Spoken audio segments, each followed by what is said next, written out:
থাকতে থাকতে তওবা যদি না করে এদের জান্নাত পাওয়া খুবই মুশকিল হয়ে যাবে। সাধারণ বিষয় নয় এটা।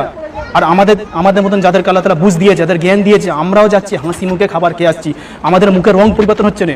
অথচ আল্লাহ রাসূল সাল্লাল্লাহু আলাইহি সাল্লাম বলেছেন বনী ইসরাঈলের উপর এমন এক সময় আযাব এসেছে, এর আগে আযাব আসেনি।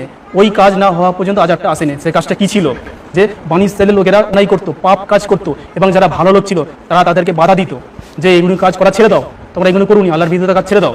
আস্তে আস্তে হতে হতে কি হলো, তারা তাদের সাথে একই সাথে ওঠা বসা করতে শুরু করলো, একই সাথে খানা দাওয়া করছে, ঘোরাফেরাও করছে, থাকতে থাকতে তারা হক কথা বলা ছেড়ে দিল, এবং তাদের মুখের রঙও পরিবর্তন হয়নি। তাদের সামনে খারাপ কাজ হচ্ছে, তাদের মুখের রং পরিবর্তন হচ্ছে না। আল্লাহ তাআলা কি করলো, ওই ভালো লোকগুলোকে খারাপ লোকগুলোর সাথে একই সাথে আযাব দিয়ে দিল। আজ আমরা যে বিবাহের বাড়িতে যাচ্ছি, ভালো লোক যারা নামাজি মানুষ, যারা দিনদার মানুষ, যারা হাজি সাহেব, আসলে তারা দিনদার নয়। তাদেরকে আমরা পোশাক দেখি আমরা দিনদার মনে করি, দিনদার নয়। দেখা যাবে এনারা যখন নামাজি লোকেরা, কিছু লোক আসে এরকম ধরনের, তারা দেখা যাবে খাবার খাচ্ছে, খাবার খেয়ে মেয়ের বাপের সাথে দেখা করেও আসছে, তাদের মুখের রং পরিবর্তন হচ্ছে না, খাবারের নাম করছে, বিয়ে বাড়ির অনুষ্ঠানের নাম করছে, এই মুখের রং পরিবর্তন হচ্ছে না। অথচ আল্লাহ তাআলা আযাব এসে পড়ার কথা।